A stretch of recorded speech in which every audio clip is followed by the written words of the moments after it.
Question 21. Can non-Buddhists practice and attain nirvana? Ordinary people often find ways and reasons to divide themselves based on religion, skin color, race, boundaries, and possessions. However, enlightened beings do not concern themselves with these distinctions. They only differentiate between those who are virtuous and those who lack virtue. If we are virtuous, no matter what religion we belong to, the enlightened beings will hold us in high regard. The enlightened ones are pleased when a Buddhist reveres Jesus, and equally pleased when a Christian reveres the Buddha. Truth transcends all boundaries and is not hindered by labels. If a Buddhist practiced incorrectly, they will not achieve any results. Conversely, if a non-Buddhist practiced correctly, they can still achieve enlightenment. Question 22. What is the right way to practice, and what is the wrong way? The path of spiritual practice in Buddhism is an extensive, detailed, and meticulous system of doctrines. It begins with having the right understanding of everything, followed by a challenging practice that progresses from shallow to deep, from small to large, from near to far, requiring practitioners to prepare themselves mentally to follow this path over many lifetimes. If one rushes into practice without fully understanding the principles and the path, they are likely to practice incorrectly. The first step is to gain a precise understanding of the teachings, Dharma, and the path itself. To achieve the right and complete understanding, one must pray to meet a true and wise master and find the most authentic materials of Dharma. Since we ourselves do not yet have the wisdom to discern who is a truly wise master or which texts are authentic, we must humbly pray for divine beings' guidance rather than arrogantly assume that we can judge which master is right or wrong, as all masters may sound convincing. Master in Buddhism refers to a highly advanced practitioner who has attained deep insight, wisdom, and realization of the Dharma, Buddha's teachings, and is capable of guiding others on the path to enlightenment. Question 23. What is the right initial understanding of the Dharma? The initial understanding of the Dharma must be thorough and profound, focusing on the Four Noble Truths.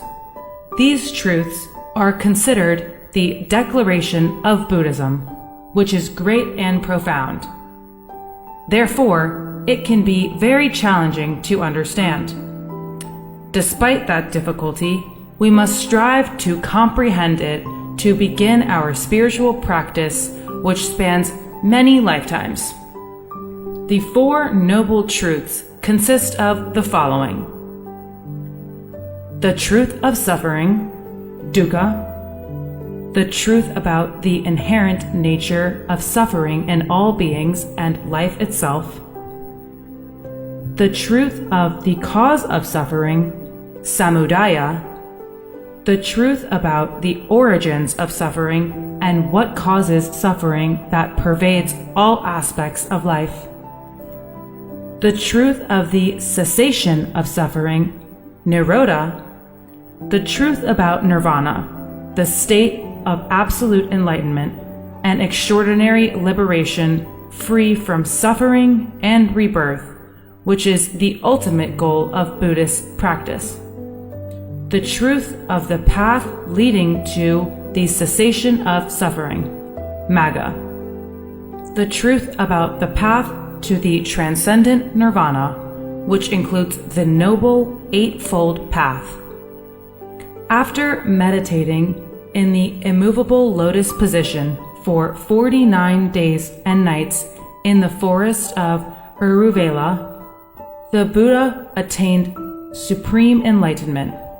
He then sought out the group of 5 ascetics led by Kondana, who were residing at the Deer Park, Sarnath, near Benares, to join them.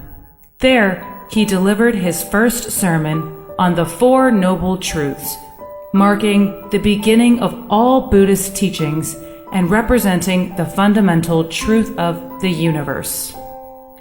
The truths seen through the Buddha's enlightened wisdom are not easy to understand. However, if we wish to practice correctly, we must grasp these 4 noble truths.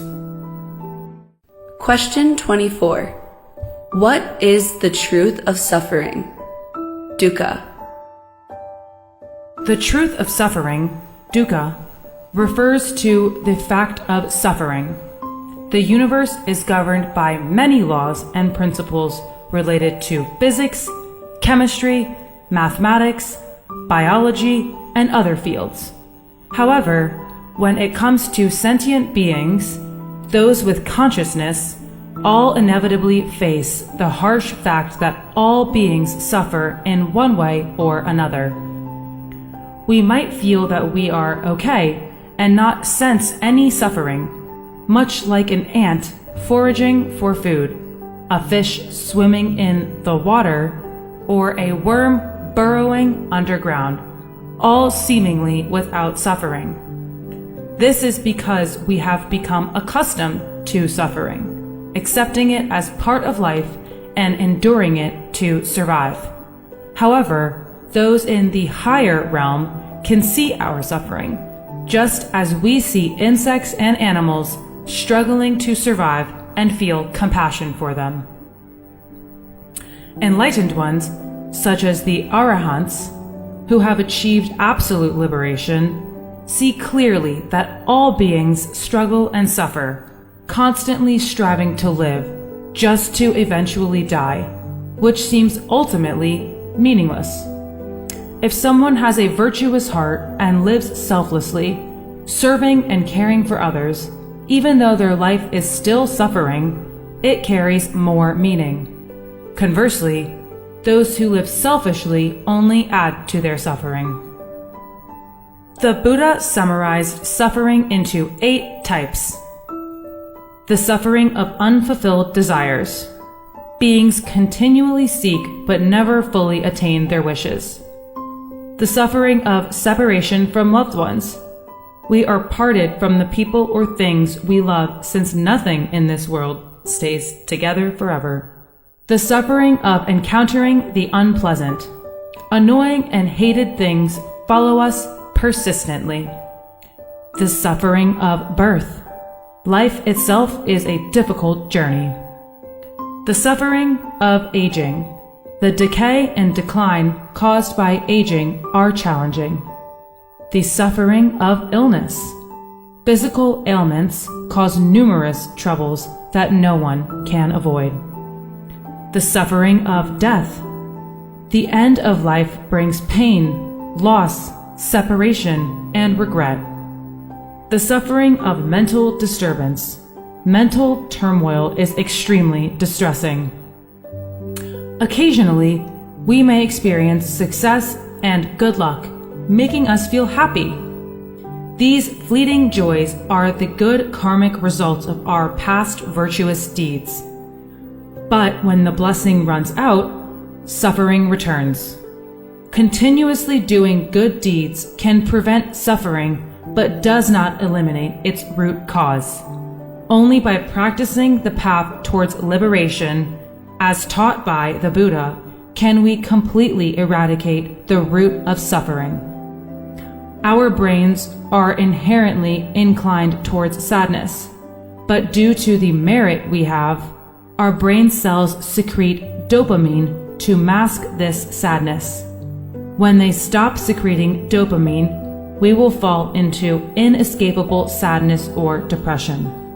Our body is naturally inclined to pain, as muscles and joints constantly exert pressure on each other, causing discomfort. Due to our merit, the body's cells secrete endorphins to mask the pain.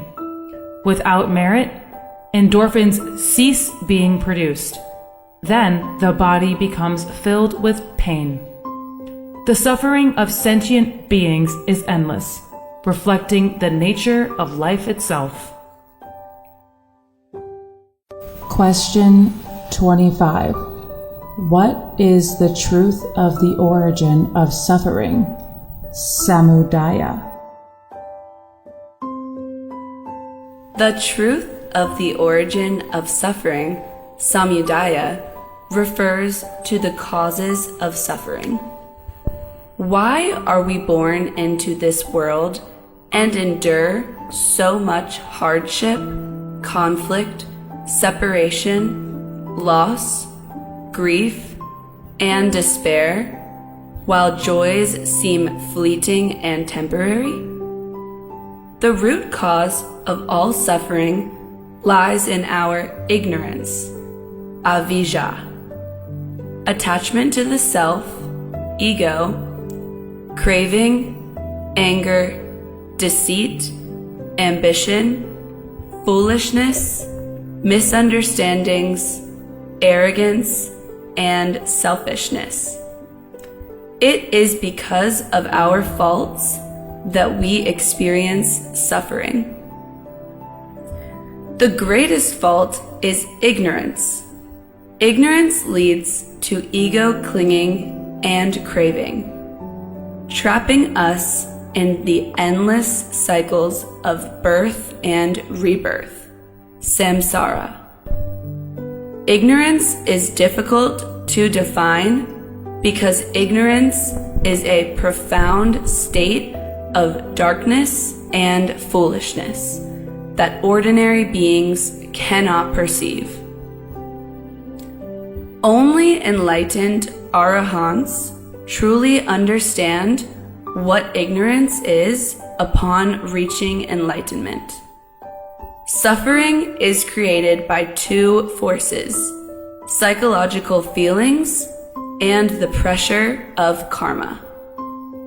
Karma places us in difficult circumstances, and our minds suffer in those circumstances. For example, karma might cause us to have a car accident, leading to loss and disruption, and our minds suffer due to the accident. However, a person with a tranquil and detached mind may experience the same accident with physical pain, but his mind remains free from distress and sorrow. The primary cause of suffering is the mind, but external circumstances can also influence the mind. When our minds are filled with ignorance, ego clinging, and desire, we cannot control our emotions when facing difficult situations. When our minds are still dominated by ignorance, ego clinging, desire, and anger, we cannot stop creating negative karma, and its consequences will push us into miserable situations. As long as our minds are filled with ignorance, ego clinging, and desire, the cycle of rebirth continues, forcing us to endure endless suffering. Ignorance is pervasive, but the unwholesome instincts also create a vast sea of karma that traps beings within it. Beings have harmed, stolen, bound, slandered, deceived, betrayed each other, disrespected the noble saints, idolized the unrighteous, wasted food and water, neglected those in need, looked down on the less fortunate, arrogantly considered themselves superior, and acted irresponsibly toward those around them.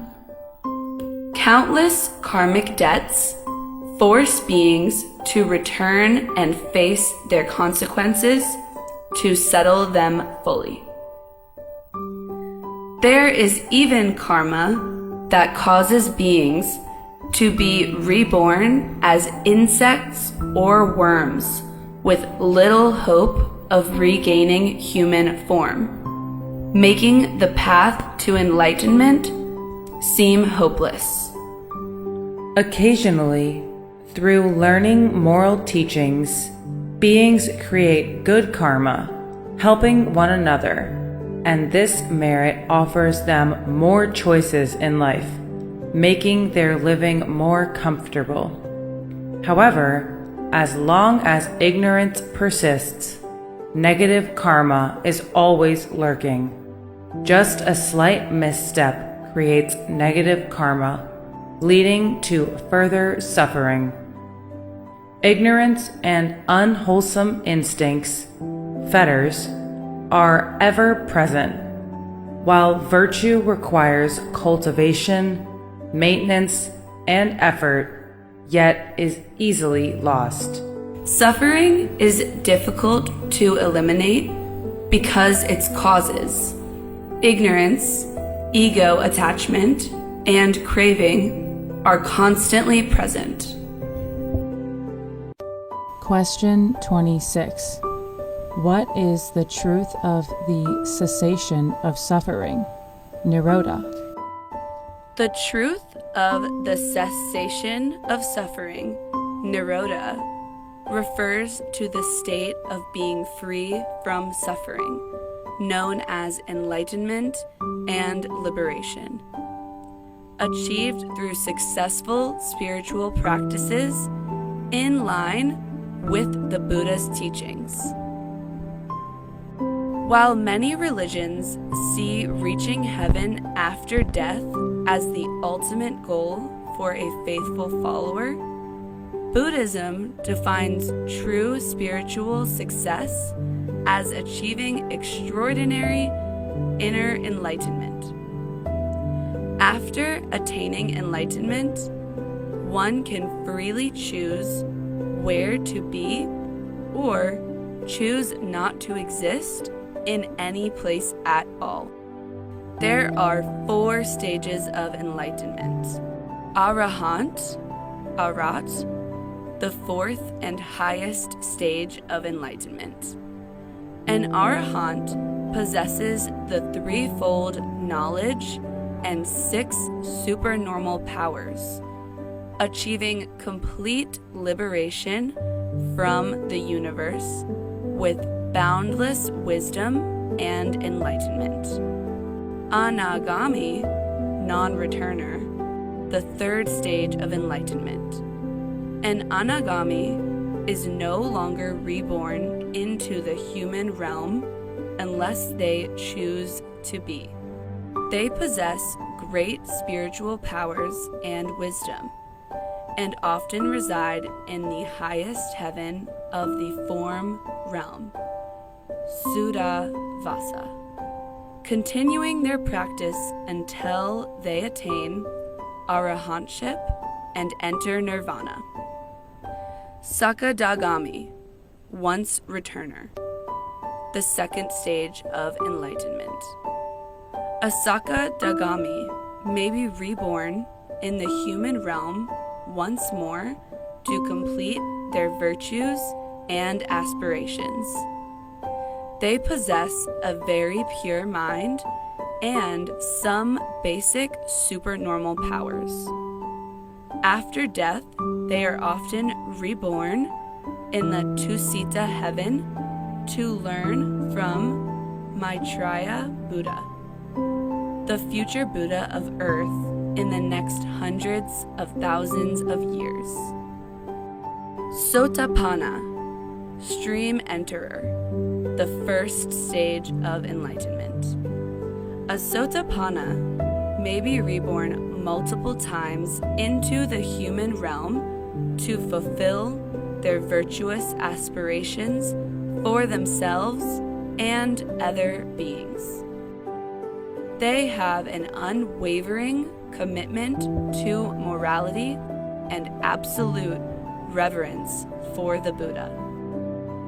However, they do not yet have enough supernatural wisdom to discern reality from illusion. So, they still make mistakes and have karma to resolve. A Sotapanna may be reborn in the heavens of desire realm or multiple times in the human realm. They often engage in good deeds, resulting in good connections with beings and easily earning blessings.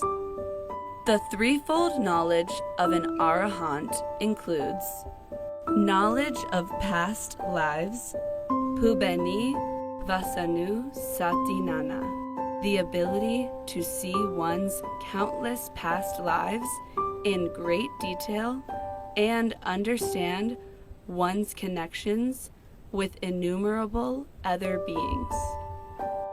Knowledge of death and rebirth of beings, Dibakaku, the ability to see the rebirth of beings across countless lifetimes, observing their karmic actions and consequences according to the law of karma with clarity and detail.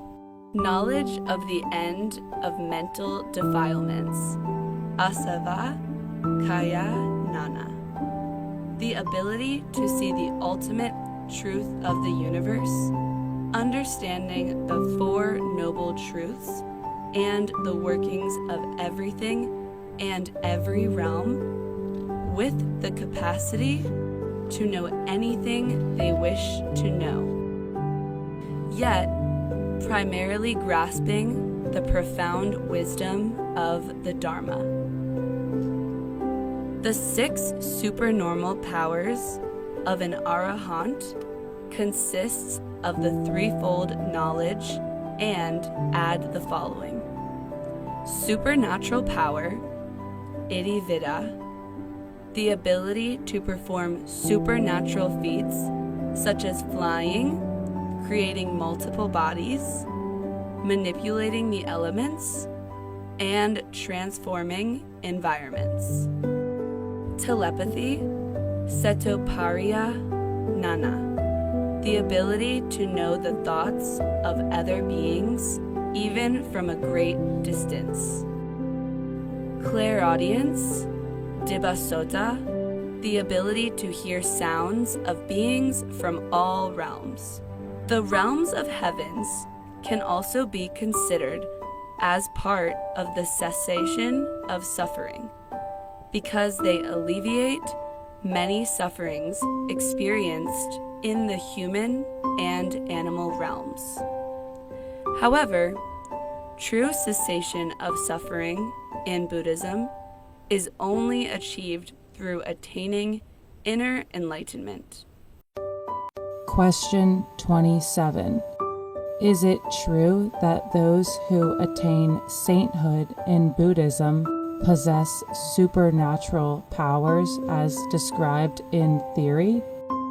Buddhist scriptures document many instances of the Buddha and Arahants demonstrating extraordinary supernatural powers. For instance, there is a story of the Venerable Gavampati using his supernatural power to stop a sudden flash flood from an overflowing river, causing the water to pile up high in the sky. This allowed the monks sleeping on the riverbank to escape to higher ground before Gavampati released the floodwaters to flow normally again. In China, during the Tang Dynasty from 618 to 907 CE, there is a story of Zen master Deng Yinfang. While passing by a battlefield where two armies were fighting fiercely, he flew up into the sky and gestured for them to stop, causing both armies to retreat and cease fighting. In Vietnam, during the Le Dynasty, from 1009 to 1225 CE, two Zen masters, Minh Tam and Bao Teng, after delivering a sermon, ascended into the air, set themselves aflame, and entered nirvana. There are numerous stories of the supernatural powers of saints in Buddhism, recorded extensively in Buddhist scriptures and historical texts worldwide. Question 28. What is the truth of the path leading to the cessation of suffering? Magga. The truth of the path leading to the cessation of suffering, Magga, refers to the way leading to the end of suffering and the attainment of transcendent nirvana. It can be described as a method, an approach, or a roadmap. The truth of the path is a comprehensive system of practice in Buddhism, vast, perfect, thorough, and detailed, encompassing a long journey from basic to advanced stages. It includes the following 8 components, known as the Noble Eightfold Path. Right comprehension. Understanding Buddhist doctrines for practice correctly is crucial, because misunderstanding or holding wrong views leads to erroneous practices, making practitioners stray from the right path, resulting in wrongdoing and more suffering. However, people with misguided views on cultivation always insist that they are right, making it very difficult for them to change. There are 2 critical aspects of right comprehension in Buddhism: understanding the law of karma and the goal of enlightenment, which is being free from the self-ego. Right consideration. Based on right comprehension, one must think and reflect in alignment with the Dharma to transform the mind to become pure and virtuous, eliminating wrong thoughts and perfecting deep morality. The process of filtering out wrong thoughts is challenging and solitary, as no one else can see our mind to assist us. Thus, we must evaluate our own thoughts in solitude to make adjustments. Correct thinking also creates merit. Right speech. With right comprehension and the ethics of right consideration, one should convey only positive and meaningful messages that help others progress in their practice. Our language and attitude must be cultured, ethical, and beneficial, forming virtuous karma and increasing blessings through speech. Right action. These are actions that interact with and influence other sentient beings, the community, and the minds and lives of others. Practitioners must actively create positive impacts, helping beings to be happy, well-provided, knowledgeable, moral, and inspired towards enlightenment. thereby accumulating increasing merit that supports spiritual practice and meditation. Right livelihood. This refers to earning a living through righteous means. Everyone needs a job to earn income for food, clothing, housing, and necessities. Monastics live by alms and offerings given by the faithful, a form of right livelihood. Lay people work in various businesses or professions to make a living. The merit from right actions enables one to choose a righteous livelihood, avoiding harmful or unethical jobs.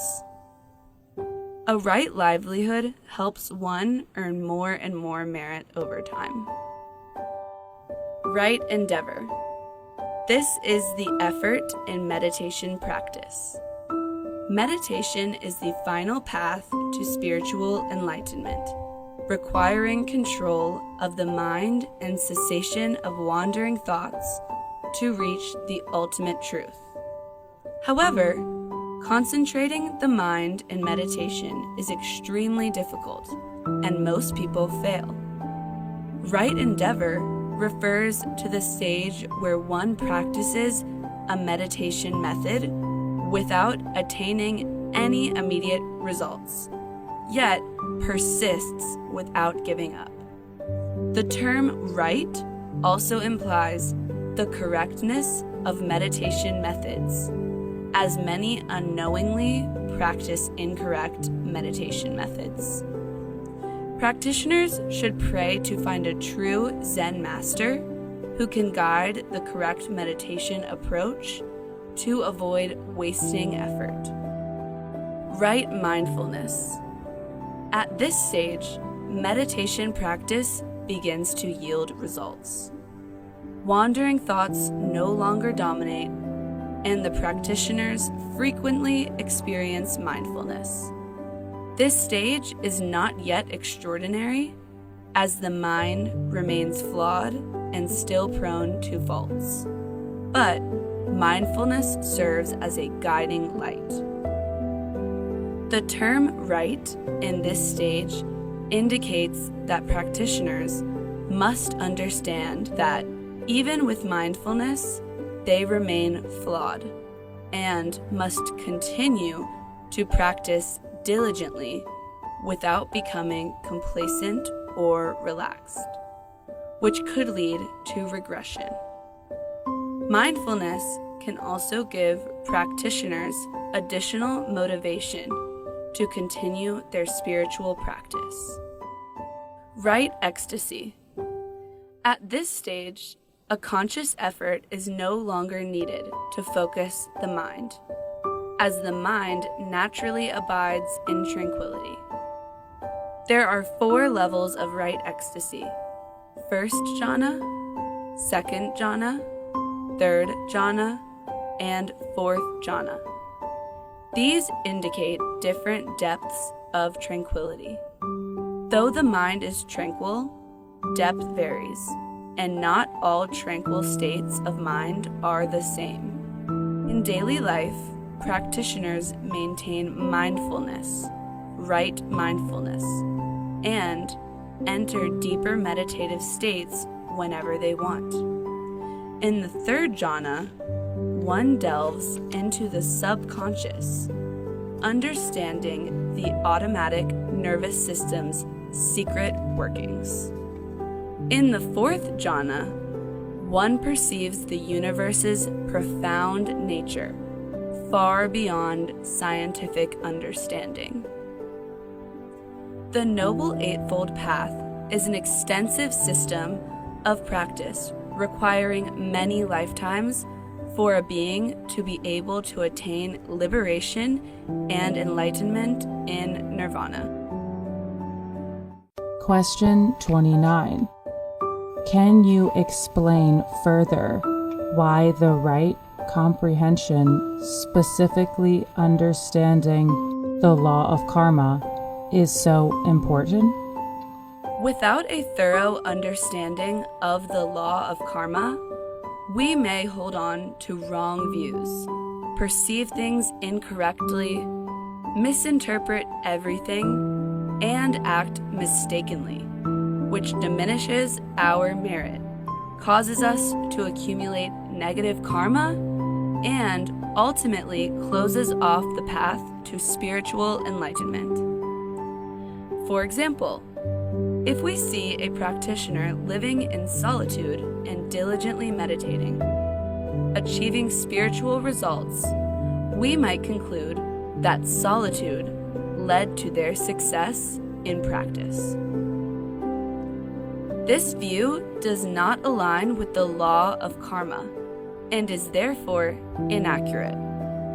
We must understand that the practitioner may have revered an enlightened saint in the past, or, despite living in solitude, consistently pays homage to the Buddha and maintains a vast compassion for all beings, combined with proper meditation practice to achieve such results.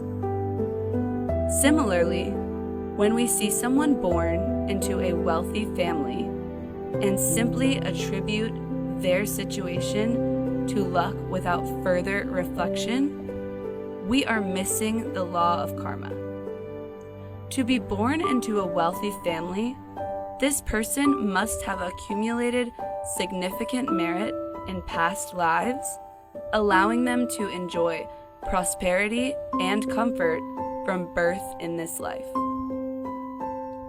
Conversely, when we see a poor person and assume they are lazy or unwilling to work, we are also ignoring the law of karma, pushing us to fall into the wrong views.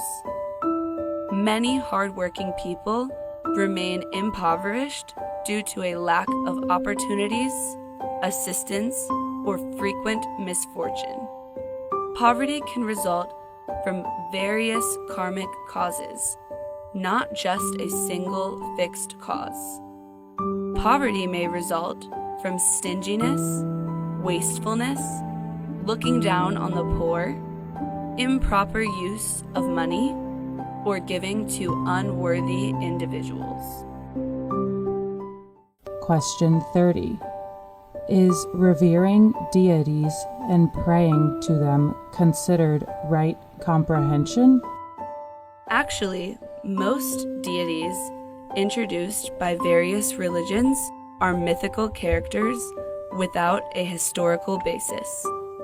The characteristics of these deities depend on the understanding of those who introduce them. If the introducer has a profound understanding, they will describe the deity as sublime. If their understanding is shallow, the deity will be described in simpler terms. The key factor determining whether praying to a deity aligns with the right comprehension is the fairness of that deity. If the deity rewards and punishes justly according to the law of karma, then praying to them is considered right comprehension. In contrast, if the deity does not adhere to fairness and instead favors those who lavish him with flattery and offerings, then praying to them becomes a misguided belief.